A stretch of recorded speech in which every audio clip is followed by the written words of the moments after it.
अस्सलाम वालेकुम प्यारे दोस्तों, क्या हाल है जी। तुम वेखदे पे मेरा यूट्यूब चैनल गाल मोहाड़ ते मैं तुहाडा होस्ट अब्दुल मालिक मिराली।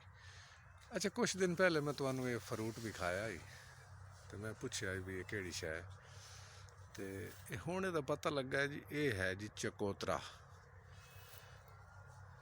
है ज़रा चेक करो, इसकी शक्ल भी वैसे चकोतरे तरह। अच्छा, इस कलर तो पीला कर लिया है, चेक करो कलर इस अपना रंग दे दिता है, लेकिन वो वेखो तो लेकिन इस ना हाले इनू कम अज़ कम 2 महीने देर है तैयार होवन जो। तो वो साढ़े छोरा छोटे है ना जी, कल भतीजियाँ उन्हें समझा भी ये पग हैं, बच्चे उन्होंने पता कोई नहीं, उन्हें तोड़ के ना घर लै गए। ये पग हैं जी, ज़रा सिर्फ कलर वेख के ना यदी वजह तो देखो ना कलर इन्हों का जोड़ा वो चेंज हो गया। तो वो पट के घर लाई गए भी इन्हों का कलर वेख के भी ये पग हैं, लेकिन ये पक्के कोई ना। अच्छा, ये सर्दियों का फल है, तो ये पौधा जोड़ा ना जी सदा बहार फ्रूट देंदा है।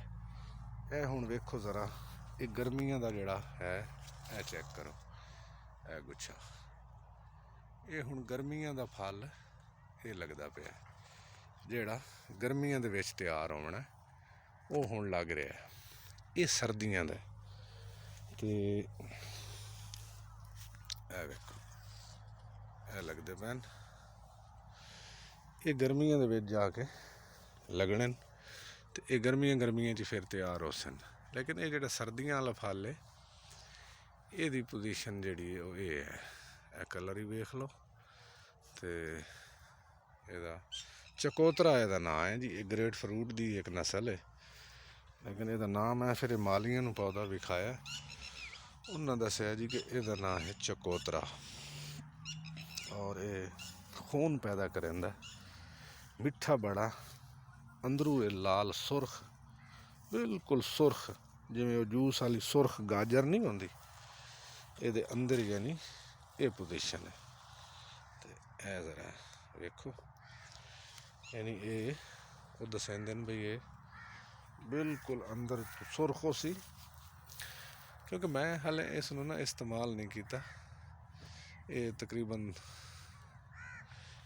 पहला फल है या दूसरा फल है, बस पिछली दफ़ा भी मेरे ख्याल ये बच्चे तोड़ लिया। यह वेखो ये गर्मियों का जोड़ा फल है ना जी, ये वेखो यह गर्मियों का फल होने लगता पे, और उम्मीद है इंशाअल्लाह ये गर्मियों के विच काफ़ी ज़्यादा फल लग सी, मुख्तलिफ शाखों तो फल निकल रहा है। यह चेक करो, यह वेखो ये फल जोड़ा गर्मियों का लगता पे।